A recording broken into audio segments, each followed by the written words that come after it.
Sport.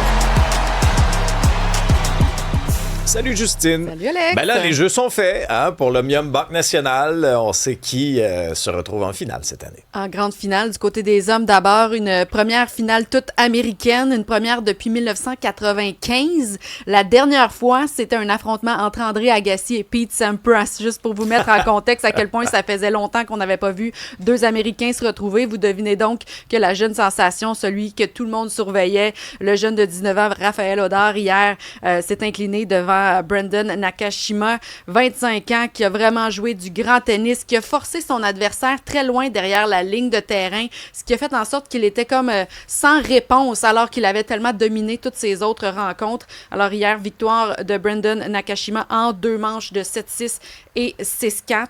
Et l'autre demi-finale opposait le champion en titre, Ben Shelton, qui a vraiment le vent dans les voiles présentement, à son compatriote américain également, Lerner Tien. Et il est en mission de défendre ce titre-là depuis son arrivée à Montréal. Il est l'un des favoris de la foule. Il est tellement sympathique. Il est vraiment ce que représente la nouvelle génération de tennis.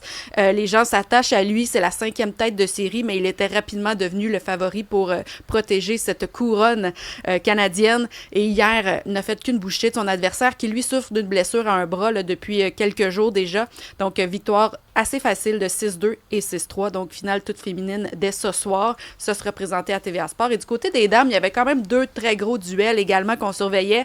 Le premier entre Iga Swiatek et Elina Svitolina. Svitolina qui est la doyenne de ces demi-finales. 31 ans, nouvellement maman dans les dernières années, revient en force cette saison. Les deux s'étaient affrontés au mois de mai à Rome, en demi-finale toujours. Svitolina l'avait remporté et avait finalement gagné le tournoi. Svitolina avait battu Swiatek à leurs 2 derniers duels. Alors, on sentait un peu le désir de vengeance du côté de Swiatek qui, elle, tentait de retourner dans une finale WTA 1000 pour la première fois en 1 an, alors que c'est une habituée des dernières années. Souvenez-vous, 7 fois championne d'un grand chelem, tentait de retrouver les plus hauts niveaux de son tennis.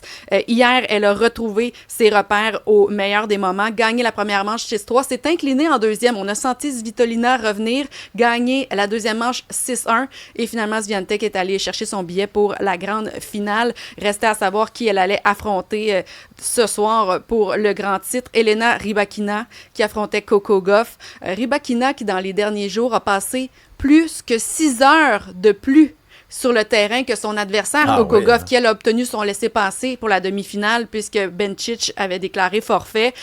On l'a senti peut-être fatigué dans la première manche, s'est incliné 5-7, mais par la suite a retrouvé ses repères de 2e joueuse au monde. Et je vous rappelle qu'elle pourrait obtenir le premier rang mondial là, en allant chercher les points importants jusqu'en finale et même avec le titre.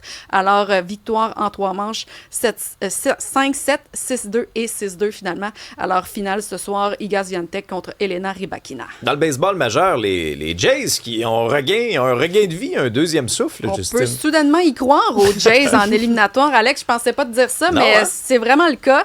Les Jays qui sont sur une belle poussée présentement ont gagné 10 de leurs 14 derniers matchs, là, mine de rien. Alors, les nouvelles acquisitions qui font le travail. Hier encore, contre les Red Sox de Boston, des rivaux directs qui faisaient très, très bien dans les dernières semaines, ont réussi à aller trouver des solutions. Ça s'est passé en 8e manche, notamment les Jays qui ont fait une belle poussée pour finalement remporter ce match 6-4. C'est une 3e victoire de suite. Les Jays qui pourraient balayer leur série de 4 matchs contre les Red Sox dès ce soir. Et les Jays qui sont plus qu'à 2 matchs d'une entrée dans le portrait des éliminatoires. Alors, merci aux autres équipes qui ont aussi connu des déboires cette saison. Ça fait en sorte que le portrait est un peu disponible pour tous, disons ça comme ça. Ouais, le dossier d'équipe Canada Junior est revenu dans l'actualité dans les dernières heures. Oui, c'est qu'on sait que la Ligue nationale avait pris ses propres décisions. Hier, on attendait la décision de Hockey Canada qui, elle, avait fait appel à une commission d'appel indépendante pour statuer ce qu'on faisait avec les 5 joueurs de l'équipe canadienne des championnats du monde de 2018, rappelons-le, qui ont été acquittés l'an dernier d'accusations d'agression sexuelle. Par contre, Hockey Canada a mentionné une fois de plus qu'ils avaient bel et bien contrevenu au code de conduite de Hockey Canada, que ça avait éclaboussé la réputation, évidemment, que ça avait fait beaucoup de bruit, que ça avait forcé aussi, peut-être pour le bien d'Hockey Canada, ça avait forcé l'organisation à faire beaucoup de changements et de prévention, disons ça comme ça. Alors, il y a 4 des 5 joueurs qui sont impliqués dans le procès qui ne pourront pas représenter l'Unifolié dans les prochaines années. Alors, on a eu un différent verdict pour chacun des joueurs.